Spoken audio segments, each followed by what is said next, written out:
Asmad Gurubhyo Namaha, Asmad Paramagurubhyo Namaha, Asmat Sarva Gurubhyo Namaha. Radha Krishna Samarambam, Krishna Chaitanya Madhyamam, Bhakti Vedanta Paryantam, Vande Guru Paramparam. This is a pranam mantra which I wrote myself. And it says that I offer my respectful obeisances unto the Guru Parampara, starting with Radha Krishna, with Sri Krishna Chaitanya in the middle, and ending with my Guru, A.C. Bhaktivedanta Swami Prabhupada. Thus, I offer my respects and honor unto that Guru Parampara, because there are many Guru Paramparas. So before we start, we always say, Asmat Gurubhyo Namaha, Asmat Paramagurubhyo Namaha, Asmat Sarva Gurubhyo Namaha. I'm just going to mute you. If you need to say something, then you can unmute and you can say that. You can ask a question or something like that. Otherwise, sometimes there's some background static which will affect the recording. Okay, so my name is Gaura Keshava Das, and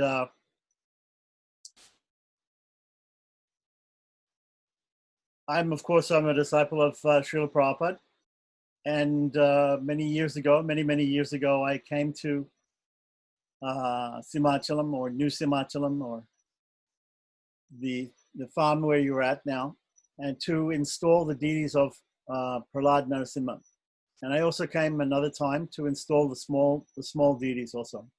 But originally I came to install the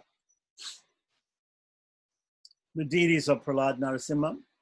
I was asked by the GBC at that time, Harikesh Swami, to come. I was in India.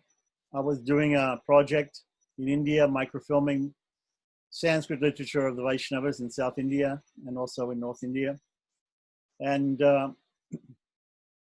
I had been studying Pancharatra. So if any of you don't know what Pancharatra is, I'll explain a little bit about what Pancharatra is. But Pancharatra includes how to install deities. And I'll explain a little bit about what it means to install a deity also. So back when I joined ISKCON a long time ago, there were not so many people who knew much about Indian ritualism or Vaishnava ritualism. Is it okay that I just keep talking like this, or are you're translating for everybody on the fly, I guess? Okay. So at that time, Srila Prabhupada, I'm from Australia originally, from Sydney. So Srila Prabhupada came to Australia one time and he installed some deities of Gaura in Melbourne, Australia. So I attended that installation ceremony. And at that time, Srila Prabhupada wanted, if you read it, he was translating Chaitanya Charitamrita at the time. And if you look in Chaitanya Charitamrita, he'll say that he asked everybody to learn a Vedic mantra to chant at the installation of the deity, at the ceremony to have the new deities installed. That mantra is called Purusha Shukta. Purusha Shukta is from the Rig Veda. Rig Veda is we can say is most famous Veda, or the first of the Vedas. And it comes in the 10th section, or the 10th mandala of the Rig Veda. And so Srila Prabhupada asked us all to learn that mantra. And he had brought with him from India a tape recording of a Pandit or a scholar, a Sanskrit scholar, who had joined ISKCON, chanting that mantra. And Vedic mantras are a little bit different from classical Sanskrit mantras. So every day you have Bhagavatam class, or you have Bhagavad Gita class. And when you have the Bhagavatam class or the Bhagavad Gita class, you will... Yeah, Meenakshi, I'm just going to mute you. And if you have a question, you can unmute and you can ask. Otherwise, the background noise will go in the recording. So when you're in a Bhagavatam class or Bhagavad Gita class, then in the beginning, you chant the sloka. You're talking about one sloka, one verse of the Shastra. So if you're studying Bhagavad Gita, you will learn Dharma Kshetre, Kurukshetre, Samaveta Yutsavaha. So this is classical Sanskrit. But Vedic Sanskrit is a little bit different because there are some tones. There are different tones in the Sanskrit as well. It's not chanted in the same tone. So there are some different tones. So for instance, Tad Vishna Paramam Padagam Sada Pasyanti Surayaha. Like this. So it goes up and it goes down in tone. So you have to learn those tones along with learning the words of the mantra. So Prabhupada wanted us all to learn these things. And he wanted us to chant that at the installation of the deity. Why did he want that? He wanted that because this is the prayer that the demigods chant when they go to the ocean of milk, which is called Ksirasagara in Sanskrit. And they ask Lord Vishnu to incarnate in different avatars, like Lord Rama, like Lord Narasimha, to come and paritranaya sadhunam vinashaya chuduskritam dharma samstapanataya. This is the definition given in Bhagavad Gita by Lord Krishna of what an avatar is. He protects the devotees, paritranaya sadhunam. He destroys the miscreants or the bad people, the asuras, the rakshasas, the demons. Vinashaya chaduskritam. And he also establishes religious principles. Dharma samstarpanataya. So that definition is there in Bhagavad Gita. So the Lord comes, the Lord is everywhere, right? God is everywhere, he's all pervasive. He's pervading everything from inside and from outside. That is why he's called Vishnu and Vasudeva. The words Vishnu means pervading from inside. He's within every atom. And he's also pervading outside. We are all within him. So it's like the whole universe is the body of God. So he's called Vasudeva because of that. And the word Narayana means pervading from inside and outside. So this Purusha Shukta mantra in the Rig Veda, it is the prayer that the demigods use when they want Lord Vishnu to come as Lord Narasimha or to come as Lord Rama, to incarnate, to save them from the miscreants. So we all know the story of Hiranyakashipu and Hiranyaksha. Originally they were Jaya Vijaya, but they got the benediction. Actually, it wasn't a curse. They got a benediction that they could fight with God, because there's no fighting in the spiritual world. So Krishna wanted to come and he wanted to enjoy some pastimes of fighting. So he brought his special servants to come and fight with him. So Jaya and Vijay, they took different births according to the story. And one birth they took as Hiranyaksha and Hiranyakashipu. So Hiranyakashipu, he was a demon, and the demigods all went to the ocean of milk, and they went to Lord Vishnu and said, please save us from this Hiranyakashipu, who is a big demon. So at the time when they were asking Lord Vishnu to come, they chant this mantra, Purusha Shukta mantra. So this is the same mantra that Prabhupada wanted us to learn. Why? Because it asks the Lord to come. It's a prayer which means, please come. Please come and be with us. So that is why it's used, especially in the installation of the deity, when we install the deity. We perform our rituals as Vaishnavas according to what we call agamas. Agamas are books, they are ancient shastras, which are written by God or his devotees, or sometimes by different devatas, and in different samhitas, which are different books. And in those samhitas, they speak about how exactly to worship God, and mostly in the deity form. But there are other ways of worshiping God too. So we know that there are different ages.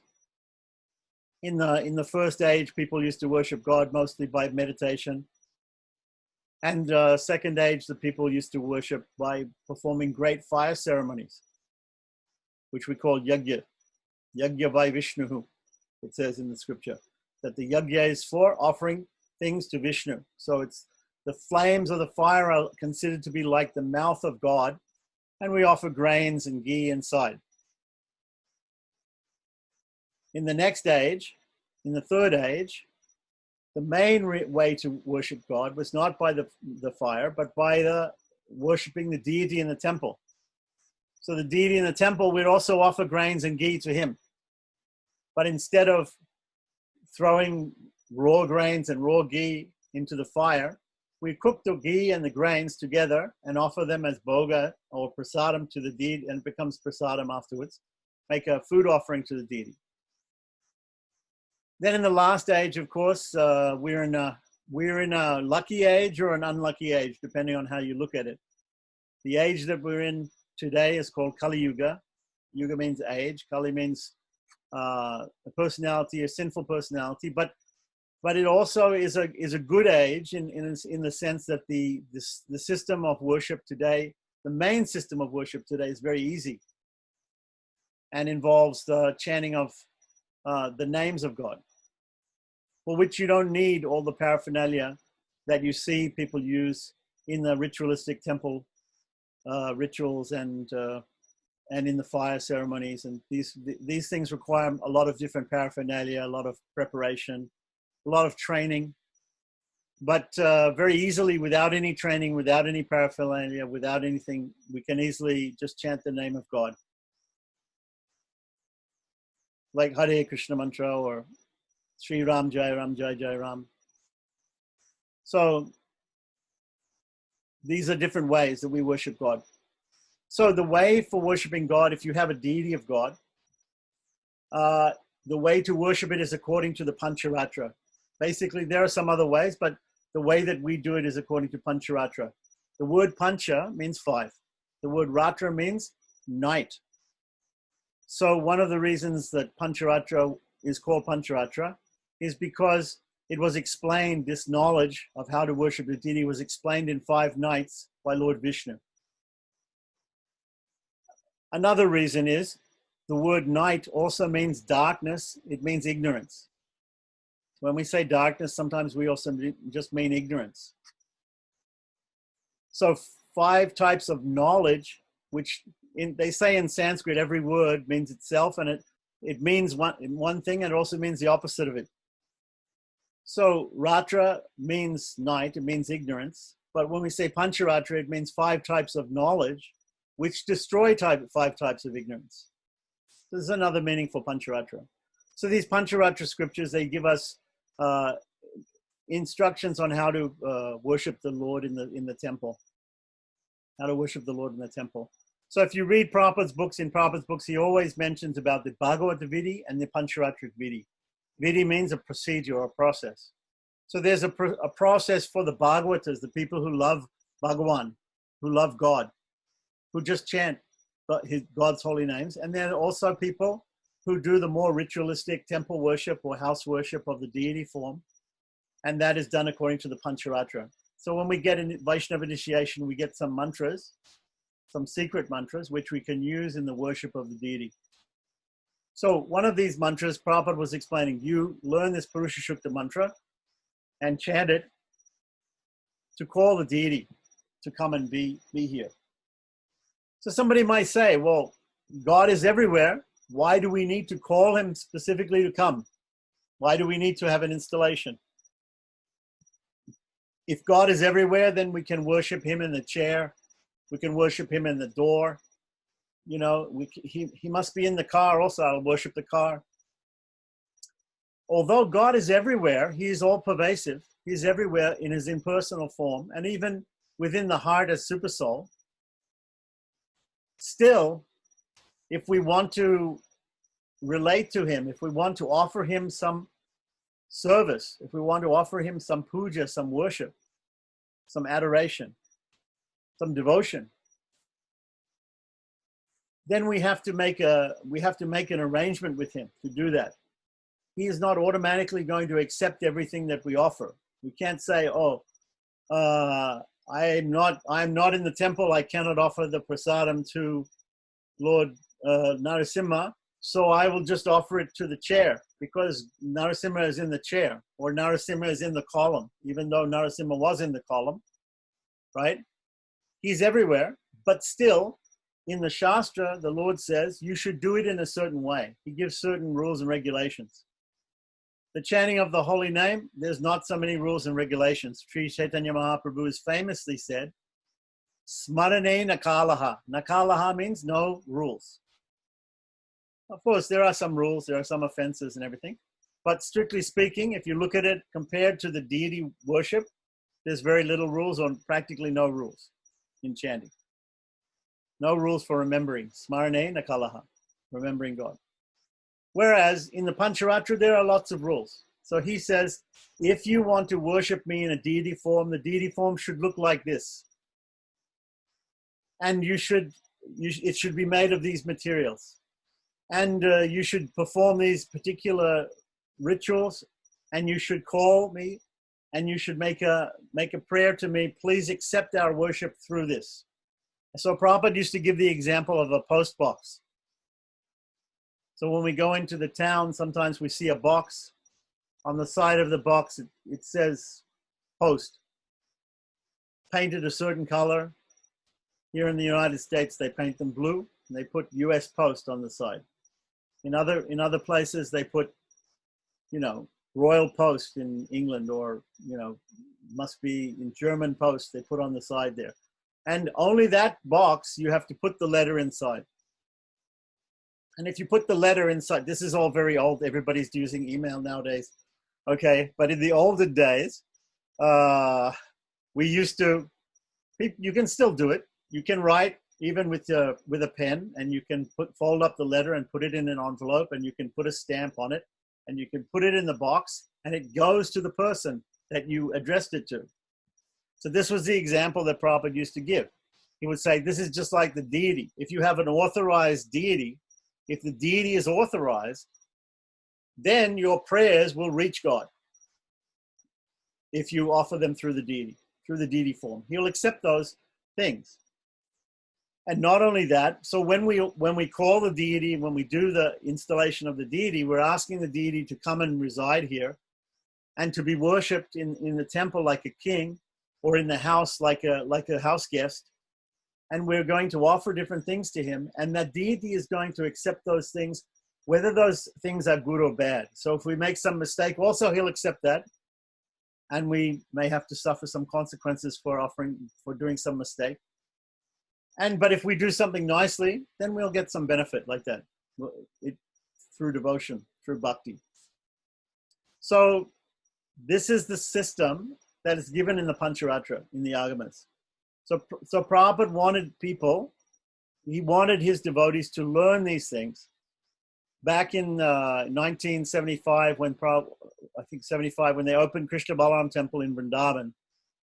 So at the time, Prabhupada got some priests, the local Vrindavan priests. The man's name was Bhimashen Shastri, and he had a party of priests. He had some priests, and he got them to do the ritualistic pujas and fire ceremonies and things to install the deities in the Vrindavan ISKCON temple.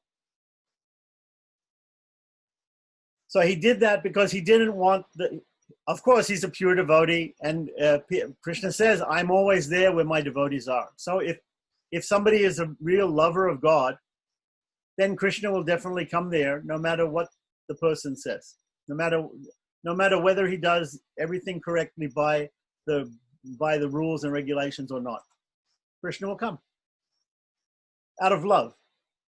Otherwise, if we don't have so much love like Prabhupada, then we should follow the rules. Whatever the rules are there in the scripture, we just follow that, and we pray, please accept our worship, even though we don't have so much love for you, but we're trying to follow your rules, whatever you've given.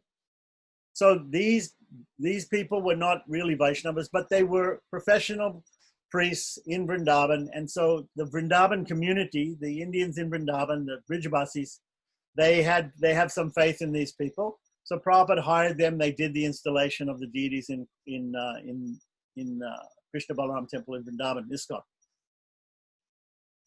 But Prabhupada wrote in Chaitanya Charitamrita in the purport that he wasn't very happy with those people because he felt they didn't have very much devotion. He felt that his devotees, his disciples, had more devotion, and that the real installation of the deity occurred because of the devotion of himself and his devotees and the chanting of the Hare Krishna mantra. That this is the real installation. This is the real way that we can attract Krishna not by rules and regulations, but we can attract Krishna by our love for him and by chanting his holy names. So Prabhupada wrote like that. Then he began to think, because it was only the beginning, early stages of ISKCON. So he wanted his devotees to learn these things, to learn a little bit about these things. So then the next year, in 1976, Prabhupada, I had met Prabhupada, I think 73 or 74, Prabhupada had come to Melbourne and asked us to learn Purusha Shukta. So we began to learn the Vedic mantras for doing this. And then in 76, he opened a temple in South India. And instead of getting the North Indian priests from Vrindavan who didn't have so much, they weren't actually Vaishnavas, they didn't have so much devotion for God. The GBC in South India was a devotee called Mahamsa Swami, and he wrote to Prabhupada and he said, I have a very nice Ramanuja Vaishnava, a follower of Ramanuja. In South India, there are some other types of Vaishnavas from different sampradayas. And one of the sampradayas is the sampradaya of Lakshmi or Sri Devi, Sri Sampradaya, in which the founder Acharya is Ramanuja. And we have a very nice a priest with his group of priests. And he's a Ramanuja, he's a Vaishnava. He has a lot of devotion to God, to Krishna. So can we have him help us to do the installation in Hyderabad, in the temple in Hyderabad? So Prabhupada said, yes, you can do that. That'll be very good. And our men can join in and we can have kirtan just like we did in Vrindavan. And Prabhupada was actually very much more happy with that. So I'm going to share with you a picture. This is a picture of that installation ceremony there in Hyderabad in 1976. Janmashtami in 76. So you can see Srila Prabhupada is sitting there on the Vyasasan. And in front of him, this man over here, his name is M.R. Sanpat Kumar Bhattacharya, and he was a TTD Asana Vidwan. He was a great Pandit and priest of the Tirupati Tirumala Devasthanam's organization, which runs the big temple of Tirupati in South India. So I hope I'm not getting too technical for you here. But anyhow, he is not only a practicer of Pancharatra, but a teacher of Pancharatra. And Prabhupada really appreciated the way that he installed the deities there in ISKCON Hyderabad. So afterwards, Prabhupada told different people, one of Prabhupada's disciples here, Yasodanandan Swami, and Prajumna, his secretary, who was a Sanskritist, Prabhupada told them that actually, I like very much how this man has done, he's got a lot of devotion. The way he did everything was with a lot of devotion. Our people in ISKCON, some of us should learn how to do these things from him. We can learn from him how to do the deity installation. So, of course, in 1977, Srila Prabhupada disappeared, and not many people took up this idea. Yasodanandan Swami, he began to learn a few more mantras from Sanpat Kumar Bhattacharya, but nobody actually went and studied with him and did what Prabhupada wanted to do, and that was to learn directly from him how to install the deity. Until I went to South India and I began to learn from him. So previously I was in North India, I was in Krishna Balaram temple, and I was a pujari in Krishna Balaram temple. And I had the good fortune to install the deity of Srila Prabhupada in his samadhi and be his samadhi pujari for 3 years after he disappeared. And at the end of that time, I went to South India because I was working on a Vaishnav literature project there. And so I went there and I looked up this Sanpat Kumar Bhattacharya because I had been studying Gaudiya Vaishnava rituals and with the Radharaman Goswamis, this Vishwambara Goswami. Some of you may know Padmanabha Goswami, his father. I was studying with Vishwambara Goswami, Hari Bhakti Vilas, which is the book that Chaitanya Mahaprabhu wanted Sanatana Goswami to write about Gaudiya Vaishnavas and how they do installations and how they do puja. So I was studying those things already in Vrindavan, but many of the Vrindavan Goswamis did not know the technical details of all these things. So they said, why don't you go, because the Hari Bhakti Vilas was written by not just Sanatana Goswami, but also Gopal Pada Goswami, who is from Sri Rangam in South India and who was a Ramanuja Vaishnava. Why don't you go down there and you meet those people, because they maybe know a little bit more than us of all these things that were written in Hari Bhakti Vilas. So because I knew Prabhupada wanted someone to learn this, and because I knew this was the place to go to learn more of the things which I could not learn from people in the Gaudiya Math and people in the Radharaman temple. So I went to South India and I sought out this M.R. Sampat Kumar Bhattacharya. So moving on, I'm going to show you. This is what I looked like back in those days when I met him, Sampat Kumar Bhattacharya. And you can see he's a very devotional man. See, he has a picture of Rukmini Dwarkadish from Los Angeles ISKCON on his wall.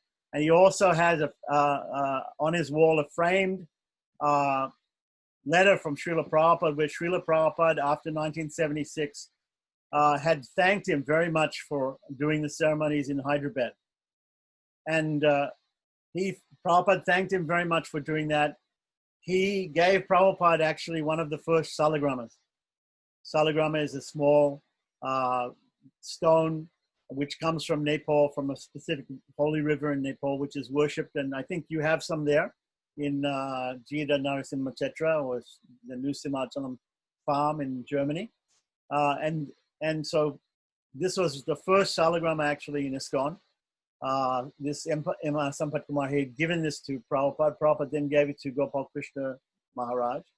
And Gopal Krishna Maharaj didn't want to take it for Bombay. At that time, Bombay was the biggest ISKCON temple. And Prabhupada wanted all the temples in ISKCON, wherever there was enough Tulsi, to also worship Shalagram. Because worshipping Shalagram makes the deity worship very easy. It was a very small thing and easy to worship, and very small deity.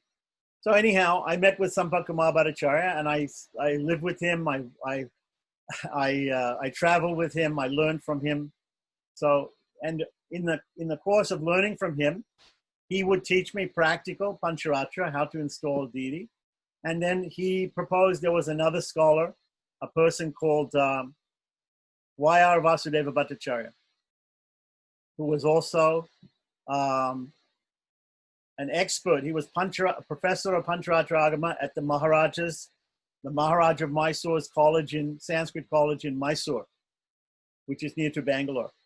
So I was living in Bangalore. I went to Mysore. I met this professor of Pancharatra. He's here on the left. And he began to teach me also the theory. So I was learning the theory from him and the practice from Sampat Kumar Bhattacharya. So you can see we have a picture of Prabhupada here in the back. And we would always worship Prabhupada before we would do a class. And what I told him was, I said that people are asking me, since I'm learning Pancharatra, they're asking me to go and install deities in different places. So I told him this Harikesh Swami in Germany, he wants me to go to Germany to install a deity of Narasimha. Now, suddenly, after half an hour, we've got to the point a little bit. So he wants me to go and install this deity of Prahlad Narasimha. So I said to him,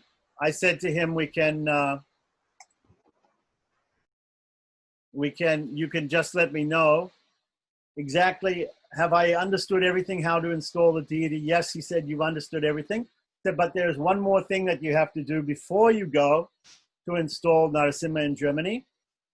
The priest also has to be installed.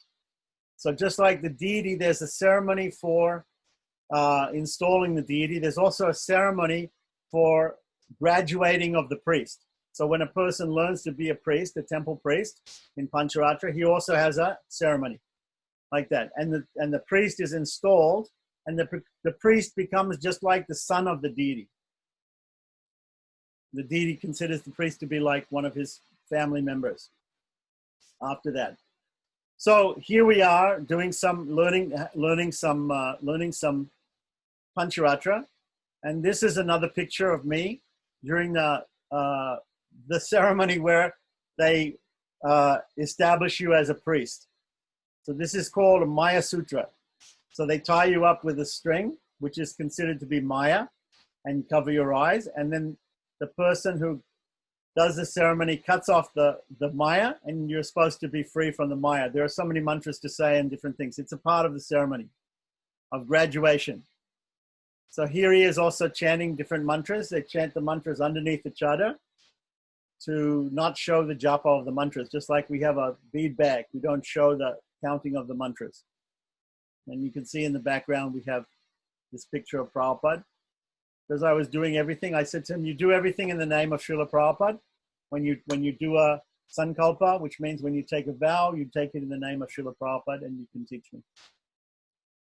And so here we are also doing fire ceremony, small fire ceremony, which is also part of the ceremony. I'll just go through these quickly because I don't want it all to be about me. I have some other pictures of the Lord and the ceremony that we did in Germany. I want to get to that.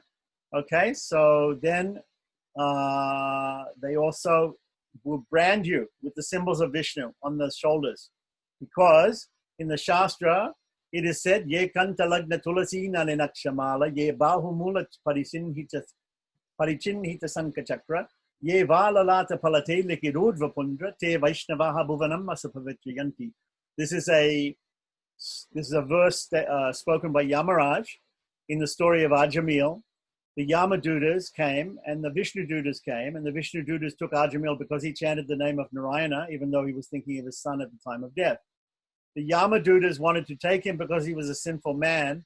And when they went back to Yamaraj and asked, why is it that we could not take him, and why he was taken away by these other people, these Vishnu Dutas, the messengers of Lord Vishnu, and Yamaraj says, because those people who wear the Tulsi beads, who have the marks of the conch and the disc on their shoulders, who wear the tilak on their forehead, these people are Vaishnavas, and you don't have to touch them. Please, your Yamadutas, you don't touch them. They will go to Lord Vishnu. They will go to Krishna. So here he is branding the shoulders with the symbols of Vishnu, hot brands from the fire. And then there's also on the ground here, we have what is called a Chakrabja Mandala. And mandala is a symbolic representation of the universe with many, many deities installed on it. It's a mystical diagram. And when somebody becomes a priest, when he's blindfolded, they place a small flower in his hand. He drops the flower without looking, and it lands somewhere on the mandala. Wherever it lands, he gets a secret name. He gets a secret name according to the form of Lord Vishnu that is supposed to be in that section of the mandala. So that is all by chance, I guess you can say. But that's part of the ceremony. And then, of course, we have to surrender by paying obeisances, full dandavats, astanga pranam, 8 parts of the body lying on the floor, just like a stick, in front of Srila Prabhupada and the Chakrabja Mandala. After that, there is a pot. They have a pot, a silver pot, and they've worshipped the Lord in the pot. And they have certain items that they put in the pot, and perfumes and different waters and things like that. And it's a holy pot with a coconut on top and mango leaves. And we go on a circumambulation of the temple. And then we'll do what is called a Charya Abhishekam, when the person who is becoming a priest has a shalagram put on top of his head. And he has that sacred water poured over him. So some of you may have seen in the temple, we take the deity and we pour yogurt, we pour ghee, we pour milk, we pour honey, we pour different things over the deity. That is called Abhishekam. This is also called Abhishekam, or a ritualistic bathing of the priest, somebody who is becoming a priest, a temple priest. So here I am at that time having Acharya Abhishekam. After this Acharya Abhishekam, your body is considered to be pure, and they take you inside the deity room, and they will tell you so many secret mantras that you need to finish off your training as a priest in order to install the deities. So now we get to Lord Narasimha. So probably many of you know His Holiness Krishna Chetra Maharaj. At that time, he was a brahmachari, and he and some of the other pujaris there, they had arranged in South India for a lot of different paraphernalia. They had arranged for the deities of Sri Prahlad Narasimha to be made, and the deities are made of black granite, very, very strong stone, so it will last forever. And so this is a picture. This is actually a picture of them before the installation. Because maybe you haven't seen this before. We usually don't show pictures of a deity before it's installed, but we only show after it's installed. You can see there's even the eyes have not been put there for Prahlad.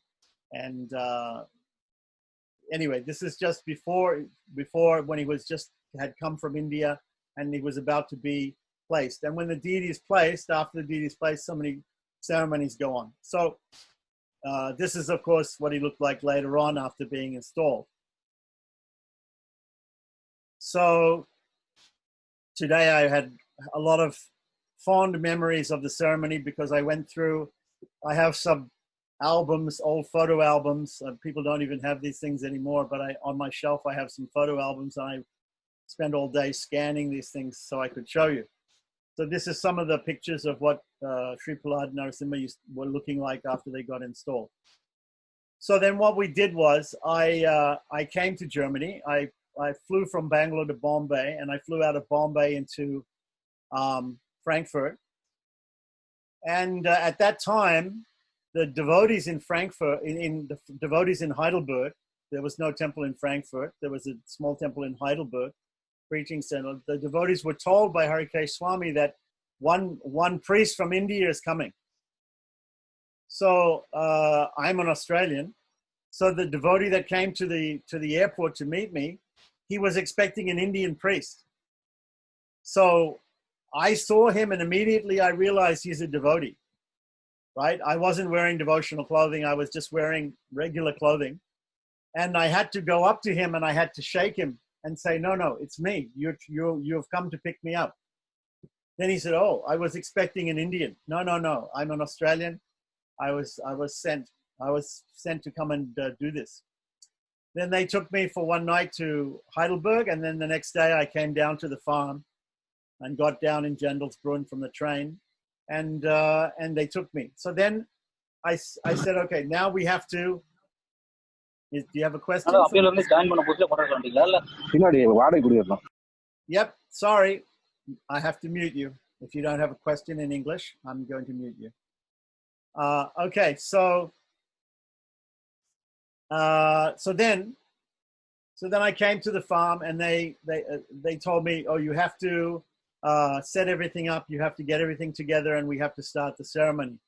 So we made a yagashala. Yagashala means a place where we're going to have different fires, and we're going to have also pots with coconuts, and we're also going to have a mandala, and we're also going to worship the deity. And these four things are part of what we call pratishta, or making the deity to stand, or to install the deity, or to bring life to the deity, right? And so it is called in Sanskrit chatustan puja, or offering of worship in four places: in the deity itself, in the pot, in the holy pot with the water and the coconut, in the mandala, the holy mystical diagram, and also in the fire. So these four places we offer worship, chatustan puja. So here you see a little bit. Here's some pictures of us setting it up. We're all wearing traditionally turmeric-soaked clothing, dhotis and chadors that have been soaked in turmeric, so that we don't have to wash them, because the ceremony takes 3 or 4 days. And we should not be washing our clothes, because washing your clothes is considered to be a selfish act. And all the things that we do during those days as priests, we should be doing only for the ceremony. So I chose some people to Krishna Chetra Maharaj and a couple of other devotees to help me. And here we see we're just Harikesh Swami is coming out of the what is now the guest house, I guess, and he's coming across to the Yagashala. Okay, so he's coming across to the Yagashala, and now we have, this is the Yagashala, and you can see that we didn't even, it was a little bit wet that time, so we didn't have even time to put, usually we'll put mud and cow dung on the fire pits and make it very nice, but we didn't even have that time, so we put some foliage. And Harikesh Swami told me, you can do whatever you like. He said, but this is Germany, so in India they put swastikas sometimes, don't put swastikas. He said, anything you like you can do. And I said, are there any nice flowers here? I mean, what kind of flowers do you have? And he said, well, we have cauliflowers only. We don't have so many nice flowers. So we got some leaves, and in those days we didn't have so many things. I brought some, you can see on the wall here, I brought some pictures of Garuda and Hanuman, and just to make everything look nice, I brought a nice umbrella, and we put up some flags. So this was in this way we got the whole Yagashala together.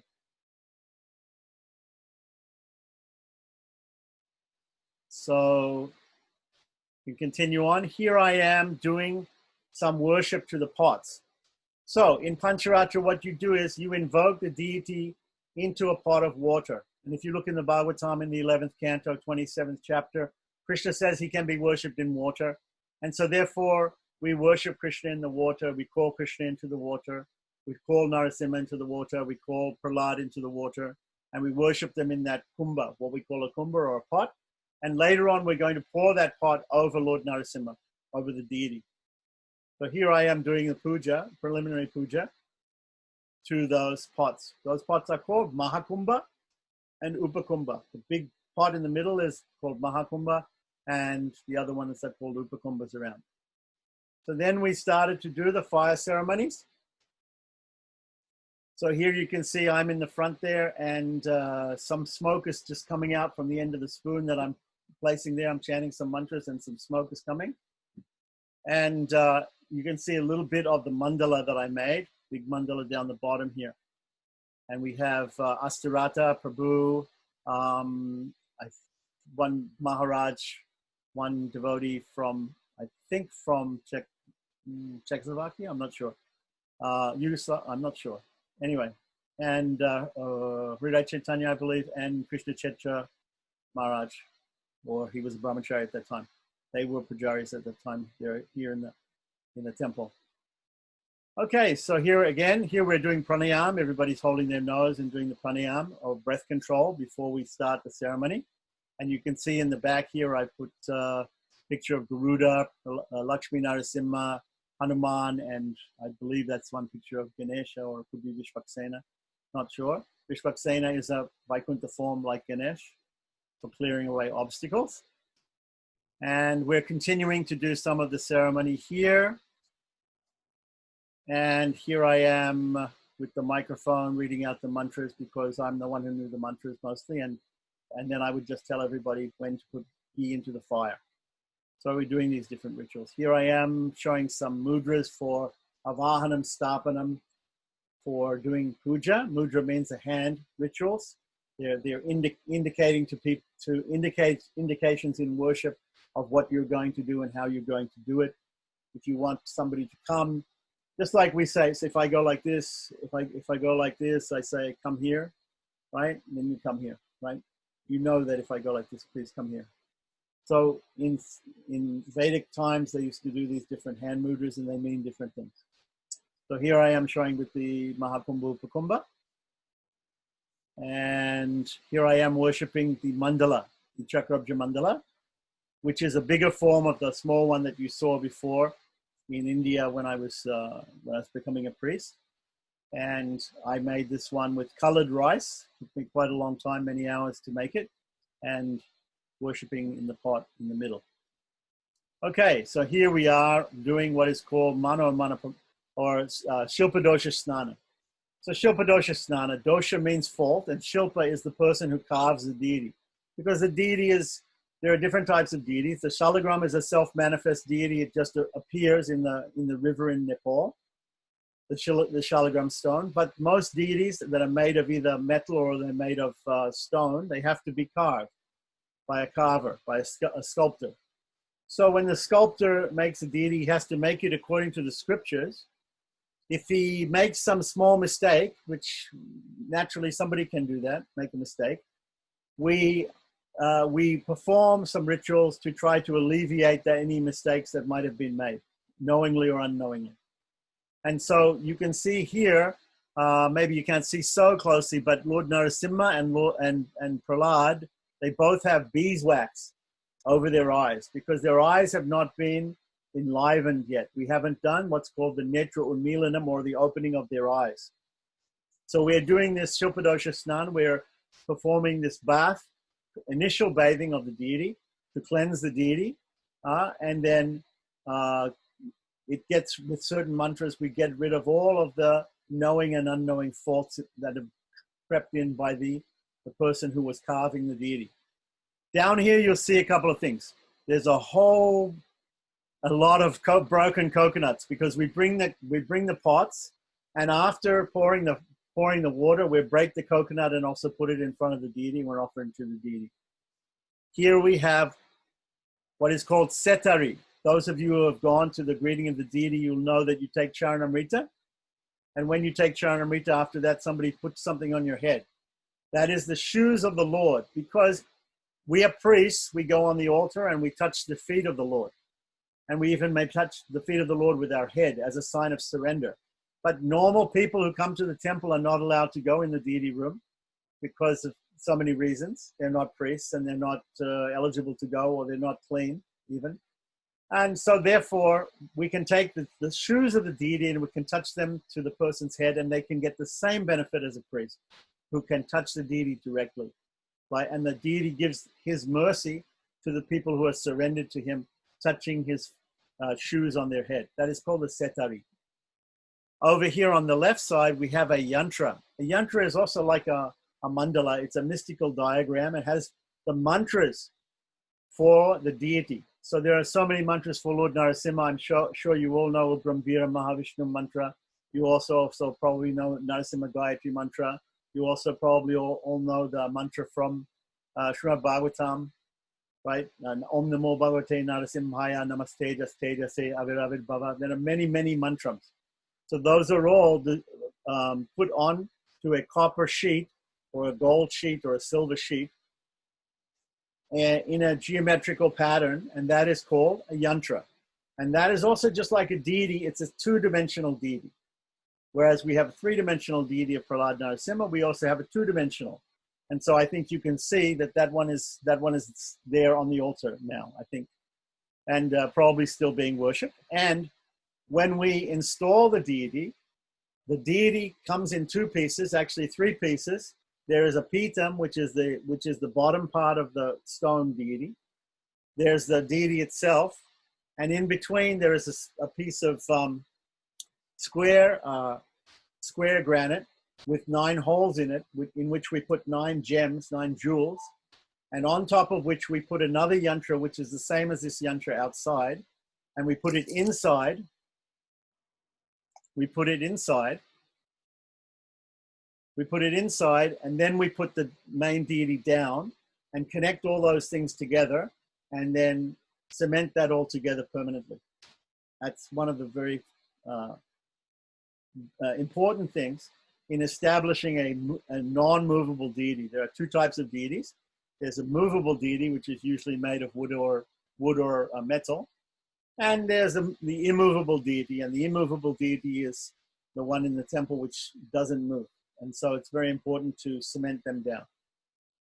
Okay, so carrying on from there, you can see this is another picture of what he looked like afterwards. And we perform so many of the other ceremonies. And finally, we will also place a chakra on top, or a kumbha, a chakra on top of the temple, above where the deity house. It should go actually above the deity. And so when we do that, we take that chakra. Here I am with the chakra on my head, and Krishna Chetra is offering a coconut and breaking a coconut in front of me, and we're going around the temple. And then after we go around the temple, we'll go to the top of the temple, and we'll install.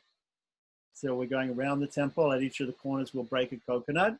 And at the top, we will install the chakra on the top of the temple. So we had to actually redo that the second time, I think, when we did install the small deities, because it became corroded, so we had to replace it. Here we have, after the Abhishekam of the deity, I'm giving people Charanamrita. After the deity is installed, we've had the first Arti, we've had the first Darshan, and the Lord sees us, we see him, and I'm giving people our Charanamrita from the altar and this is more or less what Lord Narasimha looked like. And at that time, they had Sri Radha Madan Mohan on the other side of Srila Prabhupada. Srila Prabhupada was in the middle, Narasimha was on this side, and Madan Mohan was on the other side. You can see what it was like before. There were these two altars. And that's what Madan Mohan were looking like at that time.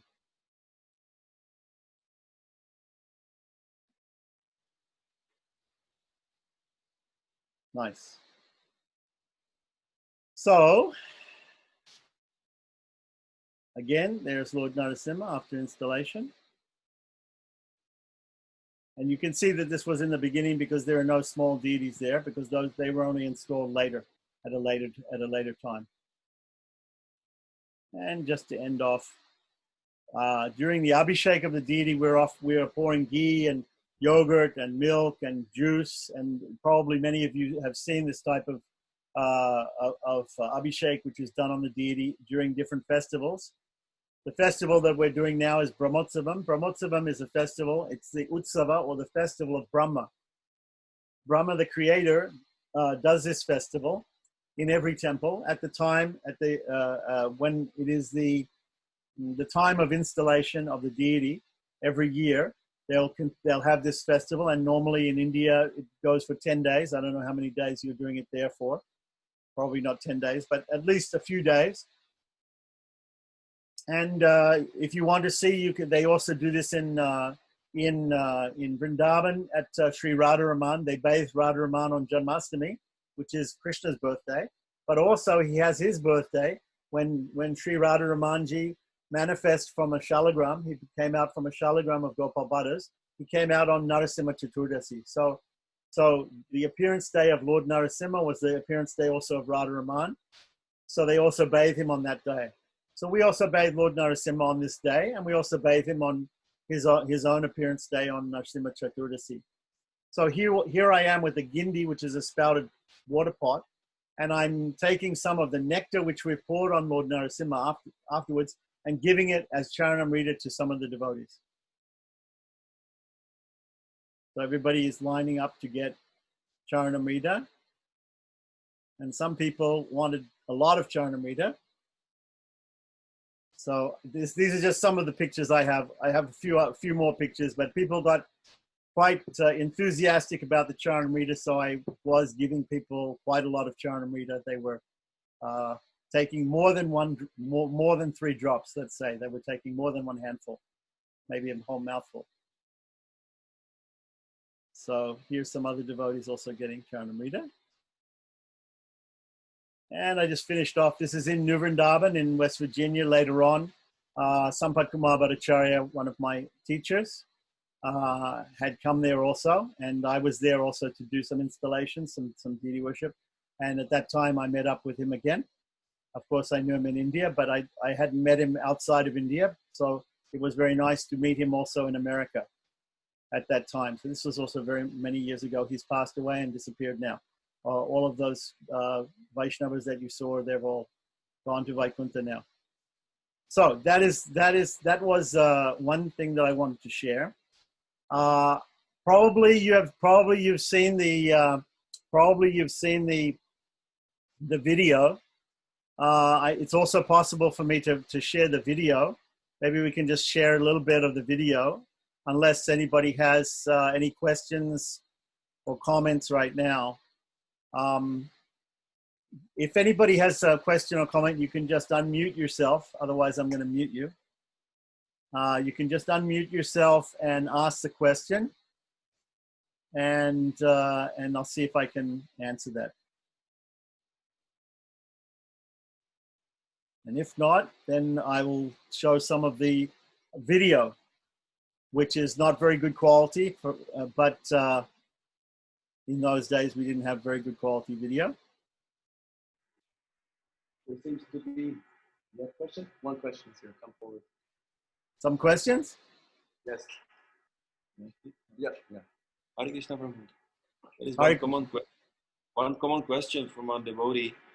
What would you recommend for home deity installation, home standard, domestic standard?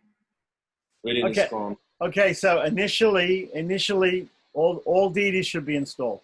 Okay, according to Hari Bhakti Vilas,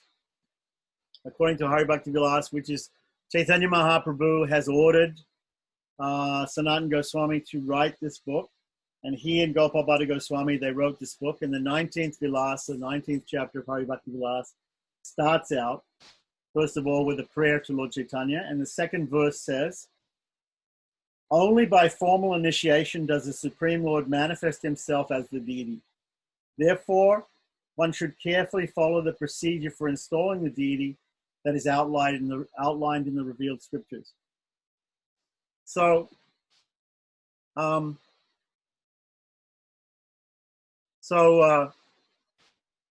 even if you're worshiping deities at home, you should have some installation. Excuse me. You should have some installation. And you should get somebody who's qualified to come and install the deity. And then you should worship the deity in a more simple manner. Because the worship in the house is much more simple than the worship in the temple. So what you have to do is you have to ask your guru, and you have to take their whatever instructions they give you, how they want you to do that. Normally, we don't recommend deity worship. Prabhupada never recommended deity worship. Excuse me. Prabhupada never recommended deity worship for people who were not second initiated.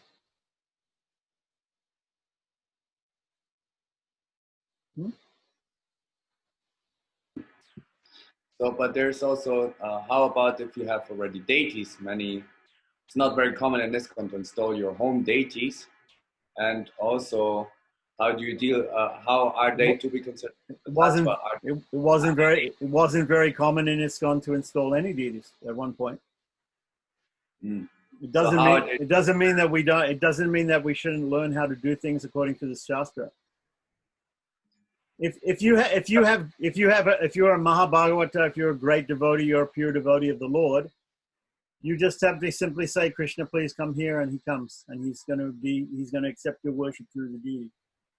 But how about if grihastas have at home deities and they're being worshipped already? There's nothing you can do about it because they're already being worshipped. Yeah, there's nothing you can do about it. Still, you can go through the motion. Just like, I'll give you an example. Sometimes we meet people, they're living together, maybe they even have children, a man and a woman, they're living together, they even may have children, they're not married. Does it mean they shouldn't get married? Does it mean they shouldn't get married? They should. They should sanctify their relationship by getting married. The Shastra says they should sanctify their relationship by getting married. So it's the samskara is for purification. So that's why we do the installation also. And what is it is making a relationship between us and God. The installation is making a relationship between us and God, just like a marriage is formalizing a relationship between a man and a woman. But if we can't uphold the worship, like in a home standard, sometimes it's very fluctuating. It's coming and going. It's like seasons. How is it That's that you? that's why there are two types of installation. There's a permanent installation, and there's a temporary installation. Please look in the Bhagavatam 11th canto, 27th chapter, and you'll see that there is a type of, if I think verse, you want me to find it? Verse 12, I believe. I can look. It says, Krishna says there's chala and achala. Chala, the word chalati means to go. So a movable deity. The deity in the house is normally movable. There's two types of deities that we have in the house sometimes. We have a small deity made of wood or made of metal. Or we have a shalagrama. Shalagrama. The shalagrama, of course, is always Vishnu, is always to be worshipped. So if you have a shalagrama, then you have to worship every day. But it's so small, even if you travel, you can take it with you. Right? The other vigraha, the other murti, the other metal murti or wooden murti, which you have in the house, is a chala murti. It's moved. It's not cemented down. It's not a permanently installed deity. You install the deity, you have a ceremony for installation, and you worship. And every day you ask Krishna, please come and accept worship in this deity. And at the end you say, Yatastanam pratistapayami chemaya punaragamanaya cha. You please, now that you have come, this is what we do. We pray to the Lord. Where's the Lord? The Lord is in our heart, or he's in Vaikuntha, or he's in Goloka. He is somewhere. We think of we meditate on the form of the Lord, and we meditate on where he is. And we ask him, please come, and please, you have all these servants who are serving you in Goloka Vrindavan. You have all these gopis and gopas and people serving you. For one moment, please, all of you gopis and servants in Goloka, you please give us the Supreme Lord for half an hour or an hour, right? And let us worship him. Let us do service for him. And then afterwards, he can go back and he can be served by you. So this is the mentality in the movable deity in the house. You worship the deity, and then you offer the food and everything like that. At the end of the worship, you say, Yatastanam, this place, Pradistapayami, please come back to this place, and Shemaya Punaragamanaya cha, you please come again to this place. But now you're free. I've offered my worship to you. Now you're free to go wherever you like. And you close the altar, and you put the deity to sleep, and the deity is there. The deity is there, or he can go wherever he wants. Like that. Again, the next day, you can open up and you can worship. If you have to go somewhere, you take the salagram with you and you worship the salagram. Or if you don't have a salagram, you go and you can think of the deity, but you don't have to do the puja. You just keep it locked, and you live in Czechoslovakia. You close your puja room, and you go to the Brahmotsavam in Germany. After 3 days, you come back again. You open again. You ask the Lord to come again. Worship. This is called temporary installation, or chalamurti pratistha. Chalamurti pratistha. When we install a deity like Prahlad Narasimha, who is immovable in the temple, that deity has to be permanently installed and must be worshipped every day. The deity in the house doesn't have to be, unless it's a shalagrama. Shalagrama has to be worshipped every day. But the others do not have to be worshipped every day. But if you're in the house, you are living in the house, you have to eat. That means you have to cook, and you have to offer. So that means you have to do some puja, even if it's just simple food, even if it's just offering the food, right? But if you leave the house and you go somewhere else for a few days, then lock it. There's two types of, please look in the Bhagavatam, 11th canto, 27th chapter. I'll look it up for you if you really want, and I can share the screen. What do you say about Prabhupada? He recommended that we give to children deity dolls to play with, so that they spiritualize their playing with dolls. Yeah, dolls are dolls. Okay, I will tell you a story about this, okay? Ramanuja, who lived 1017 to 1127 in Sri Rangam, he was a great acharya. One day he was walking in the street, and the deity there is Vishnu lying down on Sheshanaga, Lord Ranganatha, 6 meters long. Beautiful deity in the temple. He was walking along, and the streets are quite sandy and dusty. So there were some children, and the children, they were imitating what their parents were doing. So the children were making a deity out of sand. If you take your children to the beach, now it's summer, unfortunately we have some disease, so nobody can go to the beach, but in case you go to a beach, here in Hawaii, we can still go to the beach. But you go to the beach, when you go to the beach, some of the children, they like to build a castle in the beach, they like to build something in the beach from sand. So in Sri Rangam, 1,000 years ago, these children, they used to they would build a deity of sand. So they would build a deity of sand, and one child would get some sand, which he was meditating, this is food. This is a food offering, and he would bring the sand before the deity, and he would offer to the deity the sand deity, sand food.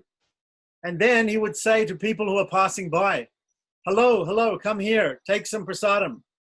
Take some sand prasadam.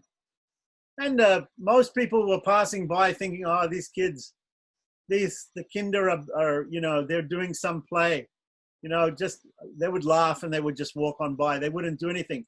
When Ramanuja came there, he saw the devotion of these children, and he immediately prostrated before the deity, the sand deity of these children, sand deity. He prostrated, and the child who was acting as the pujari came and gave him some sand prasadam, and he ate it. He ate the sand, his prasadam. So his mentality was, yes, through their devotion, they're worshiping Krishna in this form. I have to accept that. Normally, we don't recommend at least children who are too young to be. I mean, children like to play with dolls. Okay, it's nice. It's better to train them up properly. When my son was 1 year old in Bangalore, he used to watch me doing the puja. So I had some shalagrams, and every day I would get up, and I had a small puja room. I would sit there. And sometimes, because I had to travel and everything, sometimes I would get back very, very late at night, and I would sleep, and I would wake up a little bit later. So when I woke up a little bit later, maybe 5 or 6 o'clock, then one day, my son, who was just crawling, he actually went and tried to do the puja himself because he saw me. He had seen me do the puja. So he went to do the puja himself. So he went to the backyard, picked some leaves, because he had seen me picking tulsi leaves. But he didn't know what type of leaves. So he just picked some different types of leaves. Then he went to a tap, and he put water in a pot, and he took the pot he got a pot from the deity room, filled it with water, brought the leaves, sat on my asana, took the shalagrams off the thrones and put them in the bathing thing, the bathing receptacle, put the leaves on top and poured the water on top. And when I got up, I could hear him. He was saying, Namana, Namana, Namana, Namana, Namana. He doesn't know Namaha. He doesn't know how to say Namaha. He only heard me saying Om Keshavaya Namaha, Om Narayana Namaha, Om Madhavaya Namaha, Om Govinda Namaha, Om Vishnave Namaha. But he doesn't know properly how to speak. So he was just going Nama, Nama, Nama, Nama, Nama, Nama, Nama, and pouring water on my shalagrams. It was a big mess. I was very, very happy with him. I did not scold him. I was very, very happy. He made a huge mess, and I cleaned everything up, and I did the puja my way. And then after that, I realized I have to get him a baby puja set. So in South India, you go to the market, and they have a baby puja set. Just like in some countries, in America, they have this small cooking set they give to the girls. It's a very sort of sexist thing. Probably they don't do it nowadays, but in those days, they used to have a little set of things, and it was small stove and a small utensils for cooking and everything, and they give to the girls, and the girls could even make something, some food with this, all the small, everything the mother has got in the kitchen, the girl will have in this set. And so I went and I got this set of baby puja items and I gave to my son. And I still have some of these baby bell, and I still have some of those things left from those days. So I agree, yeah, we should teach the young people how to do puja. But specifically in the more orthodox families in South India, especially, what they do is they're very, very strict. And until the children take initiation, they don't even allow them to come in the kitchen. When I bought my house in Sri Rangam, I was going around and different Sri Vaishnavas, different Vaishnava people were selling their houses. So I said, can I see the house? I'm interested to buy your house. You're interested to sell. Can you show it to me? Yes, we can show you every room, but you cannot go in the kitchen. Because the kitchen is where we have our deity and where we cook for the Lord. And you're not allowed. It's like our altar. You can't go in there. After you buy the house, then you can go in there. Then it becomes your altar. So there are some rules and regulations, and we should encourage young people. We should encourage the children.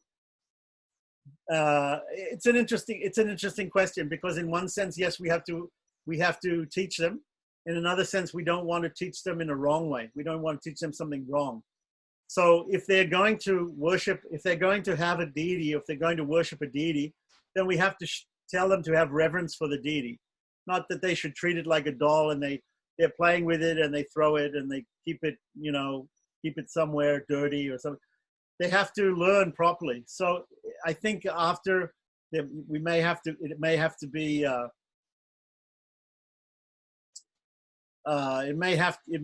after a certain age. In the Indian system, the boys are having Upanayam. They're having the Brahmin initiation at 7 years old. So certainly by the time of 6 and 7, they can learn to do some puja. It's very easy to teach them at that time. Prior to that, it's very difficult. It may be very difficult. So I would say we have to see. Some children are more mature at an earlier age. Some children are less mature even at an older age. So we have to see according to the person what we want to suggest to them. Normally, the guru will suggest this. The guru will suggest this. Or if not, the father is also the guru. The mother is also the guru, right? According to the Shastra. In the Shastra, it says, Atiti Devo Bhava, Matri Devo Bhava, Pitri Devo Bhava, Atiti Devo Bhava, Acharya Devo Bhava, in that order, right? That mother is God. Mother is the first guru, and she is the God. She's just like God. She has to be respected. The gurus have to be respected just like they're the representative of God. So mother is the first. Matri Devo Bhava. Mother is like God. Father is also like God. The Atiti, the guest who comes uninvited, he's also considered to be like God. We have to serve him. And finally, Acharya Devo Bhava, the guru, our guru is also like God. So these 4 personalities have to be given same respect. Same respect, according to Shastra. Ramananda, I also has a question. Sure. Thank you for this nice insight. A question that always comes up, because in our ISKCON tradition we don't worship Nrsimhadev as main deity, and some devotees are confused why we not. Yeah. Didn't say we should worship Nrsimhadev, and especially as Puchari doing regular service on the altar. Sometimes it's a little bit difficult to put it all in the place in the head. Like we worship Nrsimhadev, he's more in a Vaikuntha mood, but still we following Goswamis or Chaitanya Mahaprabhu, be more heading toward Vrindavan. So what would be a good advice to set it straight? Right. Okay. So first of all, there's different types of bhakti, yes? There are two main types of bhakti in Gaudiya Vaishnavism. There's Vaidhi Bhakti and Raganuga Bhakti. In the temple, what kind of bhakti are you doing? In the temple. Vaidhi. Vaidhi. Vaidhi. Yeah, it has to be. You know why it has to be? Because the temple is for everybody. People are not on the same level of devotion, right? Somebody's a pure devotee, somebody's just beginning, right? There are different levels of devotee and different levels of devotion, different rasas, different people have different feelings towards God, right? And they approach God in different ways. But the temple is for everybody. Your personal worship, that is your own worship. So as you advance, as you go through some different stages, if you want to relate to the deity in your house in a certain way, you can do Vaidhi Bhakti in your house also, but you can also do Raganuga Bhakti in your house. When you try to do Raganuga Bhakti in the temple, then other people say, hey, what is that? That is not the way I am relating to God. I'm coming to the temple and this person wants to dress, wants to dress Radha as a cowherd boy, or he wants to do this, he wants to do something which is not according to rules and regulations, but is some bhava, some feeling. He has some love for God, something, but it's not the same as my feeling. So the temple is public, it's for the community. So unless you have a community of pure devotees, a community of Raganuga Bhaktas, you can't do Raganuga Bhakti in a temple. It has to be Vaidhi Bhakti. So the temple worship is Vaidhi Bhakti. Prabhupada used to say to us, if you read Prabhupada's books, he says, we are in ISKCON, I'm instructing my disciples to worship Radha Krishna like Lakshmi Narayana in the temples. Right? You can find this in Prabhupada's books. If you don't believe me, I'll find it for you and I'll give it to you. No problem. So Prabhupada was saying that everything has to be according to rules and regulations, and it has to be done according to Vaidhi Bhakti standards in the temple. Now, if you want to do Raganuga Bhakti, that's another thing. If there's Raganuga Bhakti, that's fine. And mostly, according to Raganuga Bhakti, not people in Gaudiya Vaishnavism, the goal of Raganuga Bhakti is to think about Krishna only in Vrindavan. Even thinking of Rama, Narasimha, these other avatars, Raganuga Bhaktas in Gaudiya Vaishnavism will not think of that.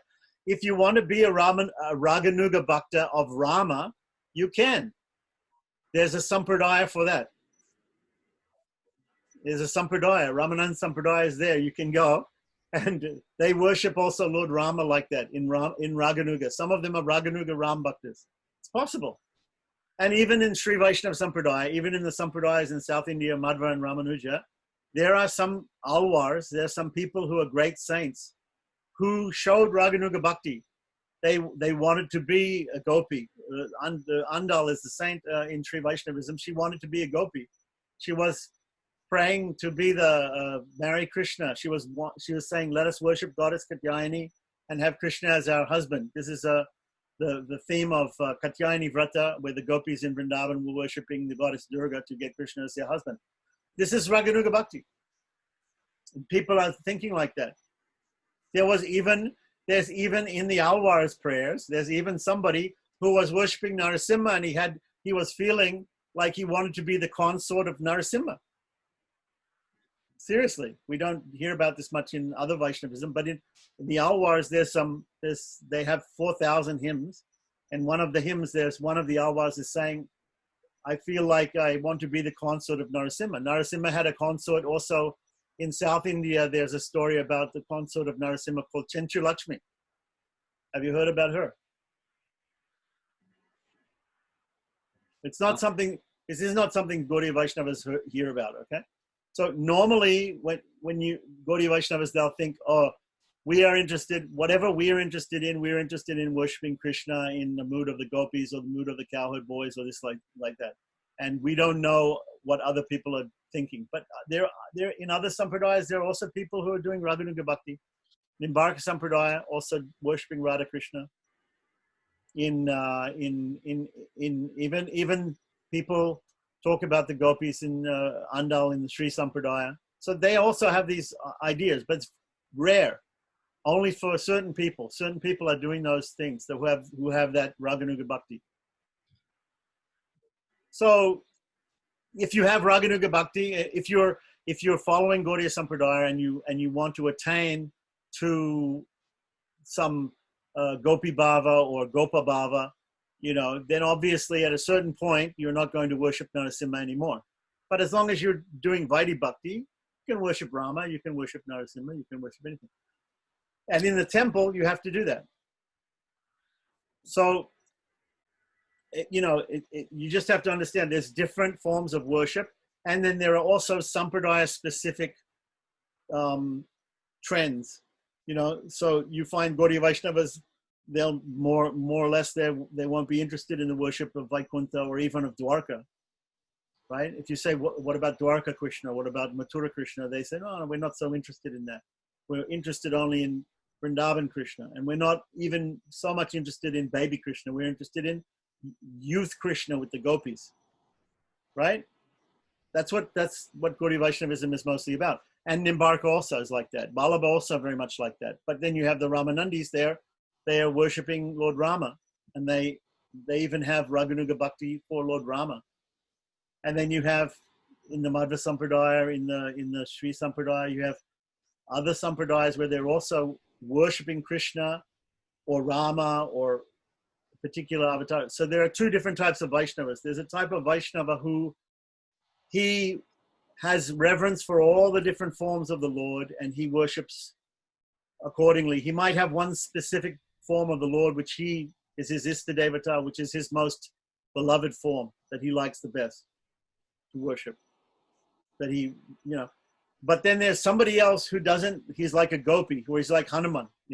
I can show you some interesting discussions Prabhupada had with his devotees, he was saying, Hanuman is never going to be interested in Krishna. He's only going to be interested in Rama. He's Ramdas. He's going to worship Rama and he's not going to be interested in Krishna. He's only interested in Rama. And the gopis, on the other hand, when they left the rasa dance, Krishna appeared to them as Vishnu. They were not interested. Oh, Lord Narayana, where's Krishna? They only wanted to find Krishna.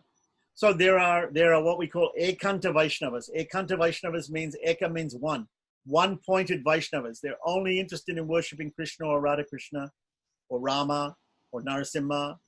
They have one form, which is their Istadevata, which is their Kula Devata, which is their Devata. Their form of God that they like the best, and that's it. And then there's other devotees who have several forms of, you know, they have, you know, they're like, in Gaudiya Vaishnavism also it's not incompatible that somebody worships Radha Krishna and they also worship Gaur Gadadhar or Gaur Nitai. That's also very compatible in Gaudiya Vaishnavism. Some people say it's incompatible to have Radha Krishna. For instance, if you have Radha Krishna, you have deities of Radha Krishna, and you bring a deity of Balarama, and you say, oh, I want to have a deity of Radha, Krishna, and Balarama. But it's not, it won't be like that in Vrindavan. Balarama will have his gopis and Krishna will have his gopis. They'll be separate. If you want to worship Balarama and Krishna and one personality, one female personality, you can worship Jagannath deities. There's Jagannath, Balarama, and Subhadra. But she's a sister. She's not the consort. So you can have a brother. You have Krishna and his brother. Krishna and his sister. They can all be together. That's a family unit, and that's brotherly love, sisterly love, sister and brother. But you can't have Krishna with his girlfriend, his consort, conjugal relationship. And his brother is right there. There's a brotherly relationship between Krishna and Balaram. The two relationships is a mixture of a relationship that is called rasa basa, rasa bas. That is the mixture of rasas. It's not pure. It's not a pure ras. So that is considered rasa bas, right? So we want to avoid the rasa bas, but we can do like in Vrindavan. Prabhupada very much like Krishna Balaram. He also liked Radha Krishna. So he just made separate altars. In Vrindavan, we have Gaur Nitai, we have Krishna Balaram, and we have Radha Krishna. 3 altars, just like you used to have in the farm. You had Radha Krishna in one altar, and Narasimha in another altar. Nobody was putting Narasimha in between Radha and Krishna, or beside Radharani or next to Krishna. No, Narasimha was not being put there. They separated them. Because when we look at one altar, we will see Radha Krishna and we will think about their relationship and we'll think about that. And when we look at Narasimha, we'll think about a different relationship. We will think we're like Prahlad, we're like a servant. We'll think of Dasya Ras. And when we look at Radha Krishna, we will think of some other Ras, right? We'll think of the different Ras, either some servant of Krishna and Radha in some way, right? Different mood. So we don't want to mix the moods. You mix the moods, just like if you have some very nice sabji, you have some very nice vegetable in a feast, and then you have very nice sweet rice in the feast. So if you eat the feast, you're going to eat the vegetable, and then you're going to eat the sweet rice. Or maybe you want to eat the sweet rice first and then eat the vegetable. But you don't eat them together, right? If somebody comes and says, Prabhu, I want the sabji, and on top of the sabji, please put the sweet rice, and mixes it all together, he doesn't get the taste of either. He doesn't relish. He cannot relish the taste of either thing. He can take the sabji first and then the sweet rice, or the sweet rice first and then the sabji, and he can taste the different taste and enjoy both tastes. And some person doesn't want even the sabji. He only wants the sweet rice. And some people wants the sabji and doesn't want the sweet rice. You understand? So that's what rasa means. Rasa means taste. So when you say rasa, people say rasa, they have no idea what rasa means. Rasa means taste. So if I give you an example of taste, if there's different types of taste, right? Just like now, you're all getting very hungry because it's 9:30 in the morning and you want to go and have prasadam. But I bet you when you go to prasadam now, you're not going to take all your prasadam, the sweet and the salty, and mix it all together. Because that is rasa bas, mixture of tastes, which is not good. Doesn't taste good. So that applies also in deity worship too. That applies in deity worship and that applies in devotion also. So if you want to be, it's okay to be a servant of Narasimha. It's quite fine. In Chaitanya Charitamrita, there was a person called Narasimhananda Brahmachari. He was a follower of Chaitanya Mahaprabhu. He was a Gaudiya Vaishnava. His name was Narasimhananda. He was the bliss of Narasimha. And he worshipped Narasimha. And Chaitanya Mahaprabhu himself worshipped Narasimha. We think of Chaitanya Mahaprabhu as having all these wonderful ecstatic, feelings of the gopis and everything. See, Sri Krishna Chaitanya, Radha Krishna Nahayana, he's Radha Krishna combined. He has all the mellows of Radharani, and he's got the tastes of the gopis, and right. But when he went to South India, he went to Mangalagiri, and he prayed to Narasimha. He went to different places and prayed to Narasimha. Is it wrong if Chaitanya Mahaprabhu does it? Can we not do it? We can also do it. We can also go and pray to Narasimha. Doesn't mean Narasimha was Chaitanya Mahaprabhu's main deity or was the final deity that he wanted everybody to aspire to.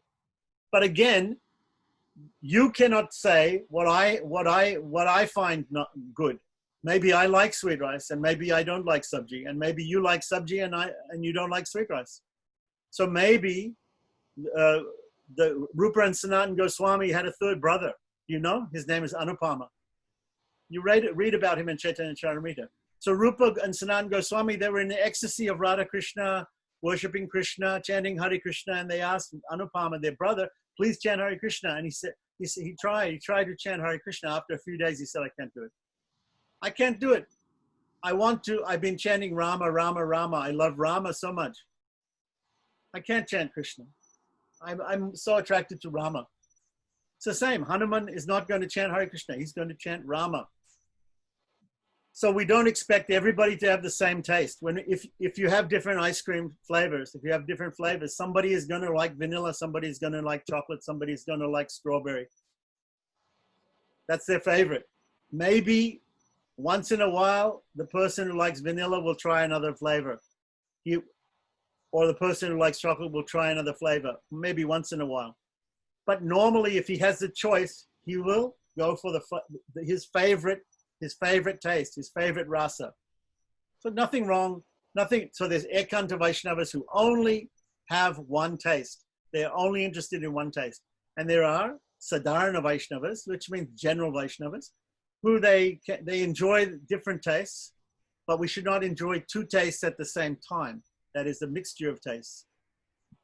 Does that make sense?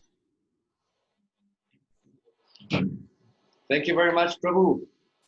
Time for prasadam now, I think. You have to prepare the altar now for the Abhishek. We are preparing the altar for the Abhishek now. They have to do something with the altar? Yeah, we need to prepare the altar for the Abhishek. For Abhishek. Oh, very nice. Yes, for marathon. Very nice. So I know you do some nice Abhisheks there. So hopefully sometime I can have darshan of my Lordship Sri Prahlad Narasimha. And if anybody has any more questions, you know, I have a WhatsApp group explaining about Vaishnava ritualism from Gaudiya point of view, Sri Vaishnava, different sampradayas. We explain everything from anything you want to know, like that, the details. And philosophy also. You can just get in touch through Dear Nitai Das. And if anybody has any more questions about the details of installation, we can explain that too. And if people have deities at home, if you're wondering how to install them, how to worship them, how to do it in an easy way, and how to also get the most benefit from that, these are all good questions. It's impossible to cover it all in 1 hour, 1 hour and a half. So I thank you very much for inviting me to say a few words, and it is my pleasure to remember the service that I could do so many years ago to the German Yatra and to Lord Lakshmi Prahlad Narasimha. And, You're eternally indebted towards you, Prabhu. We have towards here. I always feel like I have to come again and have more and more darshan of them, the lordships, and also the devotees who are blissfully worshiping them. Mm-hmm. So I think that in ISKCON, after the installation of Narasimha there, Lord Prahlad Narasimha there, the standard of installation and the standard of Vaishnava rituals and deity worship in ISKCON became elevated after that. It was very, very much a cutting edge sort of thing, you know, very much appreciated in the society. Prabhupada, because it was the desire of Prabhupada for us to do things according to the Shastra, and he wanted us to learn. And I can show anybody the letters where he explains that he wants somebody to learn and to do those things. So I'm very happy that I got the chance to do service there. And if I get a chance, I'll do some more service there, hopefully, sometime. Hare Krishna. Hare Krishna. Hey.